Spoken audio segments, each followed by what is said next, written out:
नमस्कार साथियों, आप देख रहे हैं जगत महान न्यूज और मैं हूं आपके साथ तेजवीर सिंह। साथियों, लोकसभा चुनाव के परिणाम के बाद सरगर्मियां कम हो गई थी, लेकिन विधानसभा चुनाव की सरगर्मियां फिर से तेज हो चुकी हैं और इन्हीं सरगर्मियों के बीच जो विधानसभा चुनाव की गर्मी है उसमें कुछ मानसून की बौछारों ने इस गर्मी को कुछ कम किया है। लेकिन जो उम्मीदवार हैं, जो भावी उम्मीदवार हैं विधानसभा चुनाव के, वो इस गर्मी को दोबारा से बनाए हुए हैं। आइए, आज हमारे साथ उन्हीं उम्मीदवारों में से एक दावेदार जो हैं, मजबूत दावेदार जो जनसेवक के रूप में अपनी पहचान बना चुके हैं, वो हमारे साथ मौजूद हैं। आइए उनसे बात करते हैं। हमारे साथ मौजूद हैं राजवीर दहिया जी, जो कि लगातार जनसेवा करते आए हैं और जनता के बीच अभी भी वो जा रहे हैं और अपनी धमक जो है महसूस करा रहे हैं। आइए इनसे बात करते हैं कि ये जो है पार्टियों को छोड़कर निर्दलीय की सोच लेकर, जैसा कि हमें पता चला है आप निकले हैं, क्या सोच थी इसके पीछे? सबसे पहले तो मेरी तरफ से सभी दर्शकों को नमस्कार और गोवाना वासियों को बारिश की शुरुआत की शुभकामनाएं। तेजवीर भाई, जैसे आप पूछना चाह रहे हो, मतलब समाज सेवा तो मैं करता ही रहता हूँ। 32 साल हो गए मुझे आज समाज में जुड़े हुए। गौशालाओं में, धर्मशालाओं में, मंदिरों में, जो भी मेरे से हो पाता है समाज के लिए मैं करता हूँ। और राजनीति की बात तो जहाँ तक है, राजनीति की बात तो देखो, मैं इस गुहाने इलाके को न्याय नहीं मिला, मेरा मानना ये है। हो सकता है, मैं ये नहीं कहता, मेरा मानना ये है कि इसको न्याय नहीं मिला और मैं इसके न्याय की लड़ाई लड़ रहा हूँ। और मैं गुहाने हल्के की मेरी कोशिश है कि मैं इसको राज में हिस्सेदारी दिलवाऊंगा और मैं यहाँ के युवाओं को रोजगार, किसानों को उनकी फसलों का उचित दाम, फ्लड से राहत जो डूबा में क्षेत्र आते हैं, व्यापारियों की सुरक्षा, कर्मचारियों के साथ न्याय, नौकरियों में जो भेदभाव है उसका न्याय। मेरी कोशिश है कि हल्के में एक ऐसी पहचान बनाए और हरियाणा में जो है ना, गुहाने का नाम गिना जाना चाहिए और गुहाने के लोगों का एक अलग से एक पहचान होनी चाहिए कि भाई ये अपने न्याय के लिए लड़ना और लेना जानते हैं।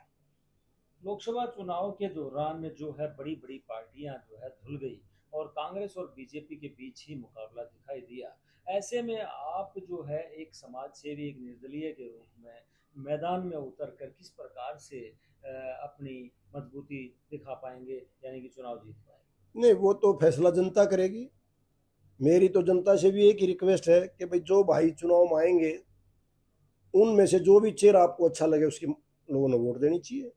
आजकल एक ज्वलंत मुद्दा है गोहाना को जिला बनाने का। अभी मुख्यमंत्री आए, वो भी एक शगुफा छोड़ के चले गए कि गोहाना को जिला बनाया जाएगा, लेकिन अभी 3 महीने बचे हैं। 9.5 साल में वो कुछ नहीं किया उन्होंने। अब वो ये शगुफा छोड़ के गए हैं। आपको कितना भरोसा है और क्या गोहाना को जिला बनाने की जरूरत है? नहीं, मैं देखो, गोहाना को जिला तो बना देना चाहिए। जिला बनाने में क्या दिक्कत है? इनसे जो छोटे छोटे इलाके हैं और हैं उनको जिला बना दिया। दादरी जैसा जहाँ कुछ भी नहीं है वहाँ जिला बना दिया इन्होंने। और पहले कांग्रेस के राज में भी बहुत सारे ऐसे डिस्ट्रिक्ट बनाए हैं और गोहाना को बनाना चाहिए। लेकिन मैं जो ना कई बार एक बार बात देखता हूँ, भाई जो जिला तो बहुत दूर की बात है, हमारे यहाँ तो एक बाईपास बनना है। उस बाईपास पे मैंने तो कांग्रेस के राज से लेकर इतना जूता बाजता देख रहा हूँ। कांग्रेस के हमने पास करा दिया, बीजेपी वाले के हमने पास करा दिया, मैंने तो किधर दिखाई नहीं देता। मैं तो इस बात से हैरान हूँ, जिला तो बहुत दूर की बात है। यहाँ जिस बाईपास पे कांग्रेस कहती है भाई हमने इसको अपने टाइम में शुरू कर दिया था, हुड्डा साहब के टाइम पे भी। यहाँ स्थानीय जो विधायक हैं यहाँ के, वो भी मैंने कई दिन पहले मैं सुन रहा था उनकी पत्रकार वार्ता। वो कहते भाई हमारे टाइम में ये पास हो गया था। पास हो गया था तो वो चिला कहाँ गया? और अब कहते हैं, अभी मुख्यमंत्री जी आए थे, उन्होंने भी कहा कि भाई इसको करेंगे। ना जमीन है, ना पॉलिसी है सरकार की, ना कहीं उसकी आज तक मुझे तो ऐसा लगता नहीं कहीं कोई नोटिफिकेशन भी हुआ उस जमीन का। वो स्वैच्छिक रूप से जो है जमींदारों से जमीन मांग रहे हैं, या जरूरतमंद जो है वो दे सकता है तो ही बाईपास नहीं, बनेगा। नोटिफिकेशन क्यों नहीं जारी किया जाता? स्वैच्छिक रूप से क्यों मांग रहे हैं? सरकार के पास क्या, सरकार टैक्स पेयरों का पैसा लेती है और लुटाने के लिए और कामों के लिए बहुत पैसा है खराब करने के लिए। मुख्यमंत्री हेलीकॉप्टरों में, जहाजों में चलते हैं।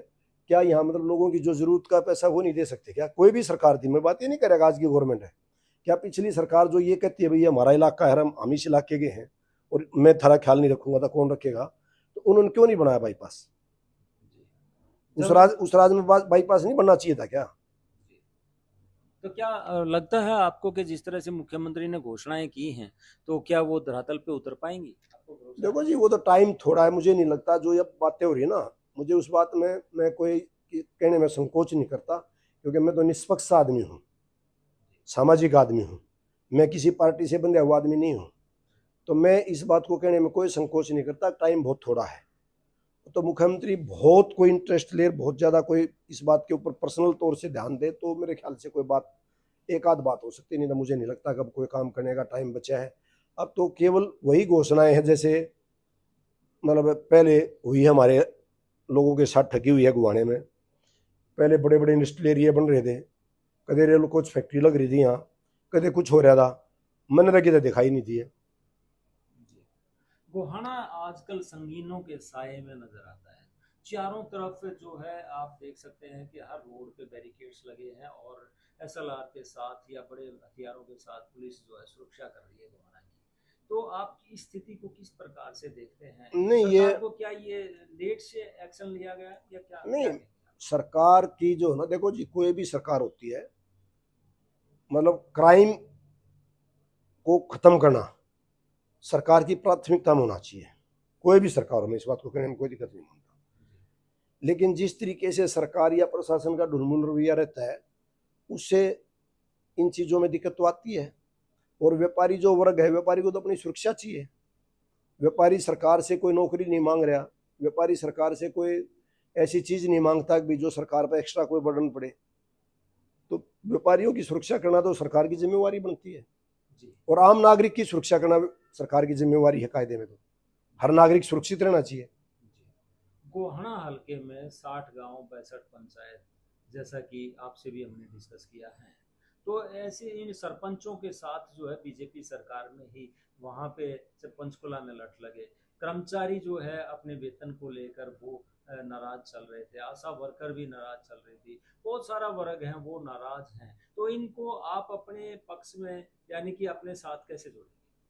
नहीं, मेरे साथ तो जोड़ने की बात यह है जी, देखो मेरे साथ तो जोड़ने का जो उनको मैं अगर अच्छा लगूंगा, मैंने अभी थोड़ी देर पहले आपको एक बात कही है, जो साथी फील्ड में आएंगे गोहाना हल्के से विधायक का चुनाव लड़ने के लिए, अगर कोई मेरे से अच्छा साथी है तो उसकी वोट देनी चाहिए। मैं इस बात को कोई प्रेज नहीं करता। अगर लोगों को वो अच्छा लगता है कि भाई ये हमारे मतलब रक्षा अच्छी करेगा, भाई हमारे लिए फैसले अच्छे लेगा, हमारी लड़ाई धरातल पे या विधानसभा में जाकर मजबूती से लड़ेगा, और स्थानीय जो विधायक है मान लिया वो हमारे से अच्छा काम करते, तो लोगों ने उनको जिताना चाहिए। कोई दिक्कत नहीं इस बात में। लड़ना तो सबका अधिकार है, लोकतंत्र है, लोकतंत्र में तो आगे आना तो सब का राइट बनता है, कोई भी लड़ सकता है, और उनमें से एक मैं भी हूँ। तो जो साथी अगर कोई बढ़िया है उसको अपनाओ। और जो बात पंचायतों की है, देखो मैंने तो आपको शायद आप मीडिया के थ्रू आपको पता भी होना चाहिए, मैंने तो खुलेआम जब सरपंचों के खिलाफ सरकार ने वो किया तो मैं पहला आदमी था जिसने समर्थन किया था सरपंचों को। ठीक है, मैं इस बात में कोई प्रेज नहीं करता, ना मैं कोई कोताही करता, ना मैं चोरी करता कभी। मैंने तो सरेआम खड़े होकर के कहा था कि सरपंचों के साथ अन्याय हो रहा है, और मैंने सरकार की रिक्वेस्ट भी भेजी थी, और मैंने कोशिश भी करी थी मध्यस्थता करके कि ये मामला निपट जाए। राजवीर जी, पार्टियां तो बहुत सारी हैं लेकिन मुख्य मुकाबला कांग्रेस और बीजेपी में होता दिखाई दे रहा है, या फिर कुछ जगह निर्दलीय अपनी पैठ दिखाएंगे। तो ऐसे में आप कौन सी पार्टी को अच्छा मानते हैं कि अगर आप चुने जाते हो तो बाद में उसके साथ ले जाएंगे? नहीं, मैं पार्टी का सवाल नहीं है, मैं ये देखूंगा मुख्यमंत्री का कैंडिडेट कौन है। जी। मैं किसी पार्टी के साथ नहीं हूं ना, मैं पार्टी की विचारधारा को बहुत अच्छा मानता। मैं तो सिर्फ ये देखूंगा भाई, अगर मुख्यमंत्री, अगर लोग मुझे जिताते हैं तो क्यों ना गोहाना हल्के में मुख्यमंत्री कुर्सी हो जाए, वो आपको क्या दिक्कत है इस बात से? यानी कि हिमाचल जैसा खेल यहाँ पे हो मैं जाएगा। आपसे तेजवीर जी ये पूछता हूँ, आपका भी गोहाना सब डिवीजन में गाँव पड़ता है, जी। अगर यह कुर्सी गोहाने में ज्यादा, आप लोगों को क्या दिक्कत है? नहीं, मुझे तो अच्छा लगेगा। हैं? तो आप मुझे तो क्यों, अच्छा तो लगेगा आप बाहर की क्यों सोचते हो? जी। लेकिन मेरा सवाल ये है कि भाई इनमें से कौन सी पार्टी अगर ठीक है? पार्टी का तो मैंने बता दिया ना जी, पार्टी का कुछ नहीं है, कोई पार्टी की कोई विचारधारा नहीं जो आप सोचते हो। आज एक ही पार्टी के, कांग्रेस के भी 5-7 स्टेटों में राज है, बीजेपी का भी कई जगह राज होगा, क्या सब जगह एक ही विचारधारा चलती है? हर मुख्यमंत्री की अपनी अपनी विचारधारा है, हर मुख्यमंत्री की अपनी सोच है, अपना काम करने का नजरिया होता है। आप पार्टी को इतनी प्राथमिकता क्यों देते हो? हरियाणा प्रदेश में आज भी 7 निर्दलीय जीत का रहे हैं, पहले भी उन्हीं जीत के उन्हीं रहे हैं। उन्हीं के बल पे सरकार चल रही क्यों क्यों ना फिर सरकार में साझा किया जाए, कोई जरूरी है क्या? है। यानी कि आप चुने गए तो सरकार जिसकी मर्जी बने उसके साथ जाएंगे। गुवाना हल्के की जाएंगे नहीं, गुवाना हल्के की हिस्सेदारी होगी और गुवाना हल्के का हिस्सा प्रॉपर होगा।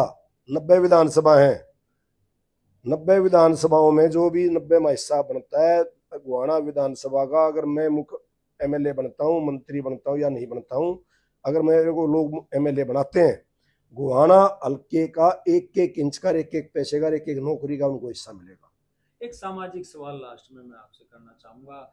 आजकल जमींदारों की जो है जोत घटती जा रही है और जो युवा है उनको सरकार जो है नौकरियां दे रही है, लेकिन कौशल के माध्यम से या दूसरे माध्यमों से दे रही है और उसमें भी सभी को नहीं मिल पा रही है। तो ऐसे में आप एक नेता होने के कारण क्या सोचते हैं कि इन युवाओं को रोजगार भी मिल पाए और ये सही राह पे चलें और हमारे देश का सही में निर्माण हो सके? ऐसा क्या सोचते हैं, आपका क्या विजन? देखो मेरी इधर मैं आपको बताऊं, मैंने खेलों में बढ़ावा देना, मैं जहां भी जाता हूं आपको एक बात का वो होगा, मैं सब जगह लोगों को कहता हूं, अपने युवाओं को खासतौर से, कि भाई आपके पास पढ़ाई, पढ़ाई के बाद खेल, खेल के बाद आप है ना सोशल वर्क करो। और उससे क्या है, एक तो आप गलत दिशा नहीं पकड़ोगे, अच्छी लाइन रहेगी आपकी, नशे की तरफ या दूसरी तरफ हमारा प्रदेश का युवा नहीं जाए, ये तो मेरी पहली प्राथमिकता है। और मेरी तो सरकार से या हमारी हिस्सेदारी हुई, ये मेरी सोच भी है कि मैं ये 3-4 बेसिक चीज़ें हैं जिनके ऊपर मैं काम करता हूँ। मेरा सबसे पहला विजन है भाई, ये बच्चा जो है वो उसको एक अच्छी शिक्षा मिलनी चाहिए, बिजली पानी की सुविधा हर आदमी के लिए अच्छी होनी चाहिए, ट्रांसपोर्टेशन अच्छी होनी चाहिए, किसान के लिए सिंचाई या बिजली की व्यवस्था होनी चाहिए।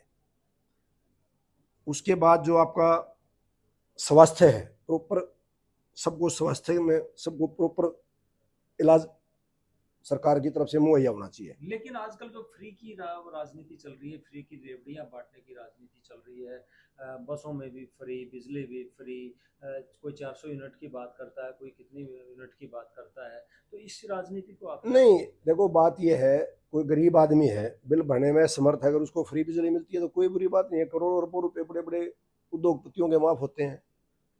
जी। तो मैं इस बात को भी गलत नहीं मानता, लेकिन मेरी प्राथमिकता ये है कि अभी पहले बच्चे को अच्छी शिक्षा, अच्छे खेलों में उसको हिस्सेदारी, फिर उसकी अच्छे स्वास्थ्य की देखभाल, तो वो अपने आप लाइन पकड़ जाएगा समाज में।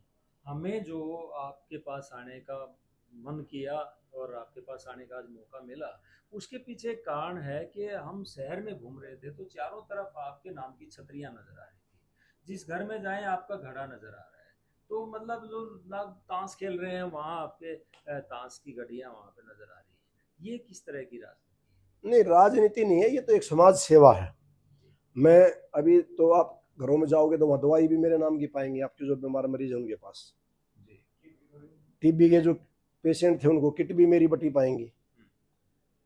तो जो जो देखो, मैं एक बात समाज में सबको मैंने पहले भी रिक्वेस्ट करी है, अगर कोई आदमी, राजनीतिक आदमी अपने बच्चों को भूखा रख कर समाज की सेवा करता है तो वो पाप है।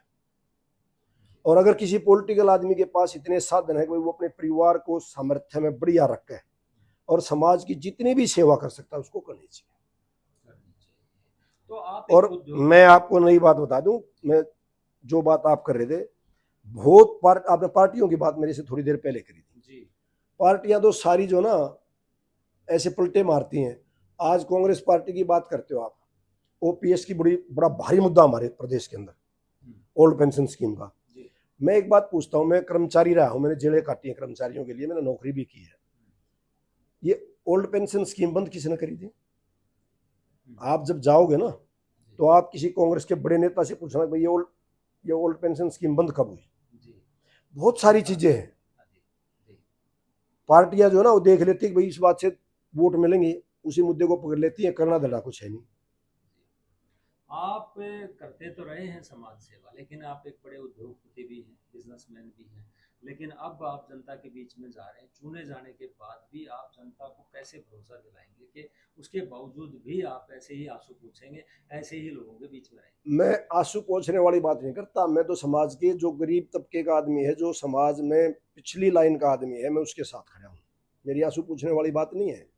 मैं तो लगातार समाज में रहता हूँ। कोरोना काल में आपने मेरे बेटों का रोल देखा हुआ, सोनीपत जिले के अंदर, छोड़ो आप हरियाणा प्रदेश में अकेला शख्स था जिसने प्रशासन के साथ टक्कर ली अपने जिले को बचाने के लिए। सवाल घुवाने हल्के का नहीं है जो आपने बात चलाई थी, केवल मैंने घुवाने हल्के के लिए लड़ाई नहीं लड़ी, मैंने अपने पूरे जिले को बचाने के लिए मैं डीसी के सामने बिल्कुल भिड़ गया था और मेरे पे मुकदमे भी लगे और भी हुए, लेकिन मैंने सोनीपत जिले के किसी एक भी आदमी को एक पैसे की ब्लैकमेलिंग या चोरी चकारी नहीं होने दी। यानी कि ऑक्सीजन के जो सिलेंडर आपकी कंपनी है, तो आपने मतलब समाज की भलाई के लिए उस समय सप्लाई करवाई थी और आपने यहाँ प्लांट भी लगवाया था कानपुर में, ऐसा हमें पता चला था। हाँ, तो फिर वो तो सब प्रत्यक्ष है, उसमें देख प्रमाण की जरूरत थोड़ा है। जी। जो काम हमने किया है और जो काम हम समाज के लिए करते हैं, हम तोड़ के करते हैं भाई। मेरी हुड्डा साहब की या जो मतलब पिछली सरकार में मुख्यमंत्री थे, मेरा हुड्डा साहब को तो आज भी पर्सनल तौर से तो घर में उनकी आज भी इज्जत करता हूँ, वो परिवार भी मेरी इज्जत करता है। झगड़ा किस बात पे है हमारा सरकारों से, चाहे बीजेपी की गवर्नमेंट है चाहे कांग्रेस की गवर्नमेंट है, झगड़ा है इंसाफ का, अपने हल्के के लोगों को न्याय दिलाने का कि भाई हमारे लोगों का हक कौन मार रहा है, हमारे लोगों के को प्रॉपर न्याय मिले, नौकरियों में, बदली में, पानी में, बिजली में, डेवलपमेंट में। मेरा मेरा मुद्दा यही है सिर्फ। यानी कि विचारों की लड़ाई नहीं है, मूलभूत सुविधाएं मुहैया हाँ, तो कराने की बस लड़ाई है। और क्या है, विचार क्या है, विचार तो वैचारिक तो मतभेद है जो आप बात कर रहे हो। उनकी सोच ये है कि भाई वो एक इलाकावाद की या अपने पर्सनल उसकी बात करते हैं, हम कहते हैं भाई सब लोग अपने हैं। मैंने जब कोरोना आया है, मुझे जो अनऑफिशियली पता लगा है, कुछ लोगों ने मेरी शिकायत भी करी, भाई कोरोना काल में इसने जरूरत तक में मदद कर दी। अरे जब हमारे पास एक चीज स्पेयर थी, सरकार को लोगों को वहां जरूरत थी, क्या दिक्कत है मदद करने में? क्या वो लोग हमारे प्रदेश के वासी नहीं है क्या? मैं इस बात में कहने में कोई दिक्कत नहीं मानता, लेकिन अगर मैं अपने लोगों को मारकर झज्जर की मदद करता, यारों तक की मदद करता, तो वो पाप है। लेकिन उसके बावजूद केस भी हुआ आपके ऊपर। हाँ, तो केस हो गया तो क्या हो गया? केस हो गया था भाई साहब, हम तो थाने तक भी नहीं गए। मतलब सेवा करने के कारण सेवा करने के कारण जो केस हुआ, उस टाइम जो प्रशासनिक अधिकारी था या जो चीफ था, वो गलत काम करना चाहता, नहीं होने दिया हमने। हमारे प्रदेश की जनता या हमारे जिले की जनता हमारे साथ थी।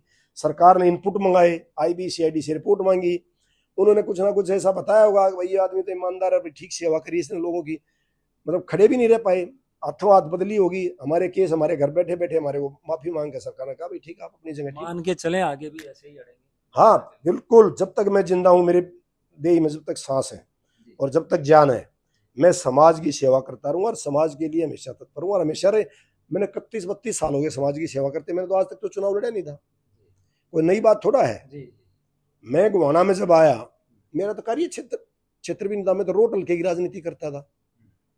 क्या मैंने पहले गोवाने में जब ये इतनी भारी दिक्कतें आई थी, कौन लोग थे यहाँ? जो लोग आज समाज की या जो पार्टीबाजी की या जो बहुत बड़ी बड़ी बातें करते हैं, वो कहाँ थे? तब भी राजवीर दिया था, आज भी मैं हूं। मैंने तो कभी समाज से भाग्या ही नहीं। मैं यानी कि आगे भी खड़े रहेंगे। बिल्कुल तन मन धन से, जितना हमारा सामर्थ्य है, हर हालत में समाज के साथ खड़े हैं। तो दर्शकों, ये थे राजवीर दहिया, जनसेवक के रूप में ये मशहूर हैं गोहाना हलके में। और आज हमने इनसे खुल के बेबाकी से बात की और इन्होंने बेबाकी से जवाब भी दिए। और इनके अंदर की जो विचार थे वो आपने देखा होगा, निकल के बाहर आए हैं और ये करना भी चाहते हैं जनता के लिए। देखते हैं आने वाले समय में ये किस तरीके से आगे बढ़ते हैं और अगर ये चुने जाते हैं तो किस पार्टी को समर्थन देंगे और किस प्रकार से ये जनता की सेवा करेंगे। जगत महान न्यूज के लिए गोहाना से तेजवीर सिंह, नमस्कार।